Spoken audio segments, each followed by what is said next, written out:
साहिल के सुकून से किसे है इनकार, लेकिन तूफान से लड़ने में मजा ही कुछ और है। ये शब्द आम आदमी पार्टी के छत्तीसगढ़ अध्यक्ष कोमल हुपेंडी पर सटीक बैठती हैं। ये उनका ही जुनून है कि गांव का एक आदिवासी युवक पहले प्रयास में छत्तीसगढ़ लोक सेवा आयोग यानी CGPSC क्वालिफाई करता है।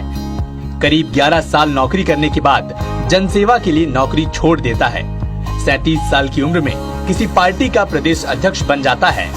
इनके जुझारू अंदाज के कारण ही छत्तीसगढ़ के लिए एक नई नवेली पार्टी त्रिस्तरीय चुनाव में बड़ी संख्या में जीत हासिल करती है। कोमल हुपेंडी की बातों से प्रभावित होकर कांकेर के लोग आम आदमी पार्टी में शामिल भी हो रहे हैं। अब इनके साथ समाज सेवा में जुटे हुए हैं। कोमल हुपेंडी जब से प्रदेश अध्यक्ष बने हैं, हमारा लगातार चाहे जनपद की बात करें या ग्राम पंचायत की बात, त्रिस्तरीय चुनाव भी हम लोग लगातार कई सीटें जीते हैं। मैं स्वयं भी जनपद सदस्य हूं और नगर पालिका में भी एक पार्षद भी बना है और लगातार पार्टी आगे बढ़ रही है। उनके नेतृत्व में बेहतर काम हो रहा है। जुझारूपन है उसके अंदर, वो बहुत लगे रहते हैं। जिस काम को करना है उस काम के पीछे बहुत तन मन धन से लगे रहते हैं। छत्तीसगढ़ में एक बेहतर विकल्प देने के प्रयास में लगातार है। कोमल हुपेंडी जी जब सरकारी सेवा में थे तब से हम उनके साथ हैं और जब हम कोई कार्यक्रम में किसी गांव में साथ में मिलते थे तो गांव के समस्याओं को लेकर चर्चा करते थे। और कोमल हुपेंडी जी जब से आम आदमी पार्टी के प्रदेश अध्यक्ष बने हैं तब से आम आदमी पार्टी को छत्तीसगढ़ प्रदेश में एक अच्छा स्थान मिला है। कांकेर शहर से करीब 40 किलोमीटर दूर प्रकृति की गोद में बसा उत्तर बस्तर का मुंगवाल गांव। यहीं पर 8 मई 1981 में एक आदिवासी परिवार में कोमल हुपेंडी का जन्म हुआ था। शिक्षक परिवार में जन्मे कोमल की प्राथमिक शिक्षा ग्राम बुदेली में हुई। उच्चतर माध्यमिक और स्नातक की पढ़ाई भानु प्रतापपुर से हुई। स्नातकोत्तर की पढ़ाई के लिए बिलासपुर गए। कोमल कॉलेज के दिनों से ही कलेक्टर बनने का सपना पाले हुए थे। परिवार की सहमति के बाद तैयारी करने के लिए दोबारा बिलासपुर गए। इसके बाद सहकारिता विकास अधिकारी के पद पर 11 साल की नौकरी की, लेकिन अपनी माटी के लिए कुछ कर गुजरने की इच्छा थी जो सरकारी अधिकारी रहने के बावजूद नहीं हो पा रही थी। बस इसी चाह में कोमल ने अगस्त 2016 में सहकारिता विस्तार अधिकारी के पद से इस्तीफा दे दिया और छत्तीसगढ़ प्रभारी गोपाल राय की उपस्थिति में आम आदमी पार्टी ज्वाइन कर ली। कोमल हुपेंडी अब सुबह खेती करते हैं और दिन में पार्टी का प्रचार प्रसार करते हैं। माता जमुना हुपेंडी और पिता रामलाल हुपेंडी दोनों शिक्षक थे, लेकिन उन्होंने शिक्षक बनने की जगह प्रशासनिक सेवा को प्राथमिकता दी। पिता बताते हैं कि प्रशासनिक पद के माध्यम से जनता की सेवा करना चाहते थे, लेकिन 11 साल की नौकरी की और बस एक दिन माता पिता के सामने नौकरी छोड़ने की इच्छा जता दी। तो इनका एक सपना था पहले, मैं PSC करके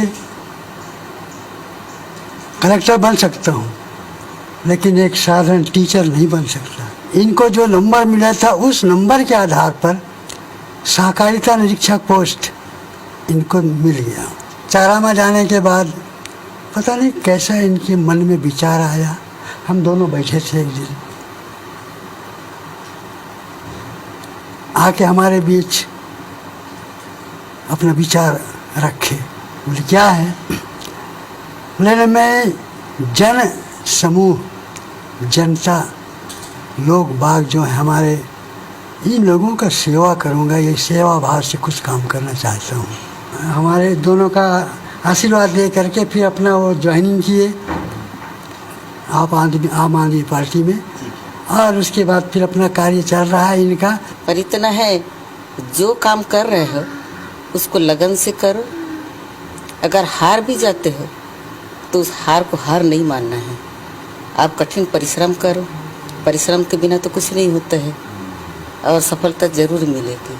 बस हमारा तो यही आशीर्वाद है। वहीं उनकी पत्नी माधुरी हुपेंडी उनके हर फैसले में हमेशा साथ रहती हैं और उनकी जनसेवा को देखकर वो खुश भी हैं और उन्हें आगे बढ़ने के लिए प्रोत्साहित भी करती हैं। जी, मेरे पति राजनीति में आए हैं, बहुत ही अच्छा काम कर रहे हैं और वो समाज सेवा भी अच्छे से कर रहे हैं और घर परिवार वाले भी सारे लोग खुश हैं उनके समाज सेवा करने में। और हम लोग चाहते हैं कि वो बहुत ही आगे बढ़ें। राजनीति के क्षेत्र में, समाज सेवा के क्षेत्र में बहुत ही आगे बढ़ें और हम लोग बहुत ही ज़्यादा खुश हैं। यही हम सभी लोग चाहते हैं और यही कहना चाहूँगी कि वो हमेशा आगे ही बढ़ते रहें। वहीं उनके बचपन के साथी मनोहर लाल बताते हैं कि कोमल में सेवा भावना बचपन से ही थी। मनोहर बताते हैं कि कोमल स्कूल और कॉलेज के दिनों से ही इस बात की चिंता करते हैं कि कोई पिछड़ न जाए। सबको साथ लेकर चलना ही उनके जीवन का मूल मंत्र है। मेरी बचपना से जो है ना साथ पढ़े हैं, 6वीं क्लास से 12वीं तक की, और ग्रेजुएशन भी साथ में किया है। और उनमें एक भाईचारा की जो भावना है, जैसे कि अक्सर हम लोग हॉस्टल में रहा करते थे और रहे हैं, तो उनमें हर खेल की भावना हो, चाहे भाईचारा की जो भावना हो, वो काफ़ी मतलब अग्री रहे हैं कि लोगों को उनके प्रति, लोगों के प्रति जो है ना उनका जो सोच है, एक भाईचारा और एक नेतृत्व वाली जो बात है, उसमें जो है ना छुपी हुई थी। और उनमें काफ़ी जो है ना इस चाहे खेल की भावना हो, चाहे अन्य जो मार्गदर्शन की भावना हो, सबको ही जो है ना बराबर जो है ना लेकर के जो है चलते थे। साल 2018 में विधानसभा चुनाव में आम आदमी पार्टी का प्रदर्शन भले ही अच्छा न हो, लेकिन उसके बाद भी छत्तीसगढ़ में हुए त्रिस्तरीय चुनाव में आम आदमी पार्टी का प्रदर्शन बेहतर हुआ है। पार्टी के 100 से अधिक प्रत्याशी जीते हैं। बाकी प्रत्याशी बड़ी पार्टियों के प्रत्याशियों को चुनौती भी दे रहे हैं। उनके हौसलों के कारण ही इन्हें पार्टी ने अध्यक्ष पद की जिम्मेदारी दी है। आम आदमी पार्टी के प्रदेश अध्यक्ष कोमल हुपेंडी बताते हैं कि अगर आगामी चुनाव में जनता आम आदमी पार्टी को मौका देती है तो वे दिल्ली मॉडल के आधार पर छत्तीसगढ़ का विकास करेंगे। उसमें दिल्ली मॉडल स्कूल भी होगा और मोहल्ला क्लिनिक भी। आम आदमी पार्टी के प्रदेश अध्यक्ष हैं हमारे साथ कोमल हुपेंडी जी। कोमल हुपेंडी जी, आपका स्वागत है। सबसे जो पहला सवाल ये है कि आप हर एक जो लोगों का, जो युवाओं का एक सोच होता है, एक उनका पैशन होता है कि वो किसी सरकारी नौकरी जाए, और नौकरी भी जब किसी प्रशासनिक अधिकारी की नौकरी होती है तो उनको बड़ा आकर्षित करती है। आप गए और उसके बाद से वो नौकरी छोड़ दिया आपने। क्या ऐसा वाकया हो गया था कि आपने नौकरी छोड़ करके राजनीति ज्वाइन कर लिया? देखिए, बचपन से मैंने गांव के लोगों की समस्याओं को बहुत करीब से देखा है। जो बेसिक सुविधाएं जो भी उनको मिलनी होती है वो भी नहीं मिल पाती, और एक पढ़े लिखे युवा का सपना होता है कि हम बेहतर जॉब में जाएं, अपना जॉब सेटिस्फेक्शन हमें मिले। मैंने राज्य सेवा परीक्षा की तैयारी की और सफलता भी मिली, लेकिन उसके बाद भी शासकीय सेवा में आने के बाद भी हम जो है लगातार लोगों को का कुछ मदद करने का प्रयास करते रहे सांस्कृतिक गतिविधियों में। इस दौरान हमने किताबें भी लिखी। मुझे लगा कि जो राजनीतिक पदाधिकारी हैं, जो निर्वाचित लोग हैं, जनता की अपेक्षाओं पर कहीं ना कहीं खरा नहीं उतर पा रहे हैं। तो चूंकि मैं पढ़ा लिखा हूँ, जागरूक हूँ, तो मेरी जिम्मेदारी बनती है कि मैं अपने कंधे पर बीड़ा लूँ, और मैंने नौकरी से त्यागपत्र देकर राजनीति की ओर रुख किया। बात करते हैं आपकी पारिवारिक जो जीवन शैली है उसकी। किसान घर के हैं और तमाम जो चीज़ें हैं ग्रामीण परिवेश में वो आप करते हैं, लेकिन उसके बावजूद भी आप आधुनिकता की बात करते हैं। कैसे दोनों का सामंजस्य होगा, कैसे समावेश कर पाएंगे आप? देखिए, आज ग्लोबलाइजेशन का ज़माना है, लेकिन दूसरी तरफ ये है कि कृषि के बगैर हम आगे कितना भी विकास करना चाहें संभव नहीं है। तो हमारा तो पृष्ठभूमि रहा है कृषि का, तो हम उस काम को करते हैं, लेकिन हम चाहते हैं कि प्रदेश के युवा, प्रदेश के नौजवान, प्रदेश के बच्चे, इनको जो है बेहतर शिक्षा, बेहतर स्वास्थ्य उपलब्ध हो। और कहीं ना कहीं आज दुनिया कितनी आगे बढ़ चुकी है, छत्तीसगढ़ के लोग भी आगे बढ़ें, छत्तीसगढ़ के युवा आगे बढ़ें, ये अपना सपना है और इसीलिए हम लोग काम कर रहे हैं। राष्ट्रीय जो संयोजक है अरविंद केजरीवाल, उन्होंने आप पे भरोसा जताया है और उन्हें प्रदेश अध्यक्ष की भूमिका दी है। जो पिछले विधानसभा चुनाव था, बड़ी खराब प्रदर्शन रहा, 1% वोट भी आप लोग नहीं जुटा पाए। कैसे आगे का जो प्लान है आपका, कैसे आप आगे सरकार बनाने की बात कर रहे हैं, कैसे संभव हो पाएगा? देखिए, मैं जब राजनीति में आया, युवाओं को खासकर मैंने देखा वो काफ़ी तकलीफ में रहते हैं बेरोजगारी की दंश में। तो मेरा भी मन व्यथित हुआ और मैं राजनीति में आके आम आदमी पार्टी ज्वाइन किया। आम आदमी पार्टी में आने के बाद मैंने कभी भी पार्टी के संगठन से किसी चीज़ के लिए दावा नहीं किया कि संगठन में मुझे जिम्मेदारी दो या और कहीं दो। मैंने केवल ईमानदारी से काम किया, और क्योंकि राजनीति में ईमानदार लोगों की आज कमी है, तो मुझे लगता है कि यदि मैं उस दिशा में पहल करूं तो शायद लोगों के साथ भला हो। बहुत सारे मुद्दे ऐसे हैं जिन पर राजनीति तो बहुत होती है, लेकिन सही नियत के साथ लोग सेवा नहीं दे पाते जनता के साथ। तो आज अरविंद केजरीवाल जी ने छत्तीसगढ़ में मुझे इसीलिए चुना कि हम जमीनी स्तर के लोग हैं, और जमीनी स्तर को जो समझने वाला व्यक्ति यदि इस जिम्मेदारी में रहे तो निश्चित रूप से लोगों का भला होगा। एक विकल्प के रूप में यहाँ छत्तीसगढ़ में स्थापित नहीं हो पाई थी, लेकिन आज 2.5 साल बाद कांग्रेस पार्टी की सरकार से लोग परेशान हो चुके हैं। भारतीय जनता पार्टी से एक तरफ परेशान थे, आज कांग्रेस से भी हैं।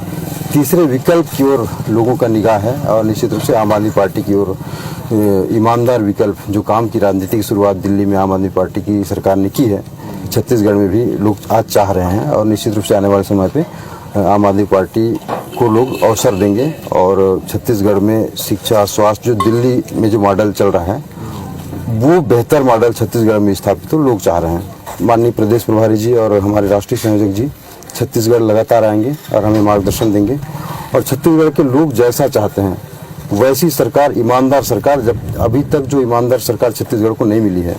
20 साल बाद भी यहाँ के लोग बहुत परेशान हैं, युवाओं को रोजगार नहीं मिल पा रहा है। अभी आप देखेंगे कि अनियमित कर्मचारी अपना आंदोलन कर रहे हैं, ग्रंथपाल, पुलिस भर्ती के लोग, नौजवान लोग और अपने विद्या मितान के साथी, ये सब आंदोलन कर रहे हैं। लेकिन सरकार घोषणा जरूर की थी पर पूरा नहीं कर पाई। आपको बता दूं 14,580 शिक्षक जिनकी नियुक्ति के लेके आम आदमी पार्टी पूरे प्रदेश में आमरण अनशन की थी। मैंने स्वयं 12 दिन तक आमरण अनशन किया था। अंततः हम मजबूर होकर सरकार को पूरा करना पड़ा। बहुत सारे मुद्दे हैं जिस पे आम आदमी पार्टी लड़ाई लड़ रही है, और संगठन का भी निर्माण हो रहा है। आने वाले समय में बदलाव दिखेगा छत्तीसगढ़ में। ये तो बात आप कर रहे हैं कि पार्टी के निर्माण की, राज्य निर्माण को लेकर के, जो आधुनिक निर्माण को लेकर के जो आप लोग बात कर रहे हैं, उसका क्या प्लान है आपके पास में? देखिए, दिल्ली सरकार में जिस तरह से शिक्षा, स्वास्थ्य के लोग काम कर रही है, आज देश और दुनिया के लोग देखने आते हैं। छत्तीसगढ़ में स्वामी आत्मानंद के नाम से स्कूल 171-72 स्कूल प्रदेश की सरकार ने चालू की है, दिल्ली से सीख के आई है। आम आदमी पार्टी ये चाहती है कि आप 170 स्कूल क्यों, आप चाहे गरीब का बच्चा हो, अमीर का बच्चा हो, सुदूर अंचल का बच्चा हो, उनको भी आप बेहतर शिक्षा दीजिए। भेदभाव करने से कुछ होने वाला नहीं है, हर बच्चे को शिक्षा मिलनी चाहिए, ये हमारा मकसद है। छत्तीसगढ़ के, चाहे हम सरगुजा की बात करें, बस्तर की बात करें, सुकमा की बात करें, हर बच्चे को वही शिक्षा मिले, बेहतर शिक्षा मिले, ये हमारा उद्देश्य है। ये शिक्षा की बात हो गई। स्वास्थ्य बस्तर का बड़ा समस्या है, नक्सल एक बड़ी समस्या है, इससे निपटाने के लिए आप क्या? स्वास्थ्य के मामले में आपको बताना चाहूँगा, पूरे प्रदेश में छत्तीसगढ़ सरकार के द्वारा चलाई जा रही एक भी स्कूल सर्व सुविधायुक्त नहीं है। मजबूर होकर लोग प्राइवेट हॉस्पिटल्स में जाते हैं। मुझे लगता है हर गांव में कम से कम पर्याप्त सुविधा हो, डॉक्टर्स की व्यवस्था हो, नर्स की व्यवस्था हो, और हम चाहते हैं कि दिल्ली में जिस तरह से मोहल्ला क्लिनिक बनी है, ठीक उसी तरह हर ग्राम पंचायत में छत्तीसगढ़ में हॉस्पिटल्स बने, और जो बड़े सामुदायिक स्वास्थ्य केंद्र हैं उनको सर्व सुविधायुक्त बनाई जाए। ये हमारा उद्देश्य है। और अभी हम देखेंगे कि गाँव में, जैसे कोयलीबेड़ा की बात करें, वहाँ खाट पे उठा के नदी पार करके अस्पताल तक ले जाना पड़ा है। बड़ा दुर्भाग्यजनक है आज स्वतंत्रता के 72 साल बाद भी। तो इसके लिए आम आदमी पार्टी कटिबद्ध है और दिल्ली की तरह यहाँ पे काम करना चाहती है। नक्सल को कैसे समाप्त करेंगे, क्या उसके लिए योजना है आपकी? नक्सल के मामले में अभी तक की सरकारें कोशिश तो करी है, लेकिन कहीं न कहीं सफलता नहीं मिल पाई है। हमारा तरीका यह है कि हम सकारात्मक ढंग से उनसे बातचीत करें, आखिर चाहते क्या हैं, उनसे बातचीत करें और उसका समाधान निकालने का प्रयास करें। निचले स्तर तक सरकार की योजनाओं को पहुंचाई जाए, रोजगार दिए जाएं, तो कहीं न कहीं नक्सलवाद की समस्या पर नियंत्रण लगेगा। तो ये थे हमारे साथ कोमल हुपेंडी, आम आदमी पार्टी के प्रदेश अध्यक्ष हैं। अरविंद केजरीवाल जो कि राष्ट्रीय संयोजक है आम आदमी पार्टी के, उन्होंने इनके ऊपर भरोसा जताया है, चाह रहे हैं कि छत्तीसगढ़ की जनता भी इनके ऊपर भरोसा जताए ताकि दिल्ली का पूरा मॉडल ये छत्तीसगढ़ में भी ला सके। आज के लिए इतना ही। अगले फिर एक नए एपिसोड के साथ, नए चीवर के साथ आपसे मुलाकात होगी। तब तक के लिए मुझे दीजिए इजाज़त। नमस्कार।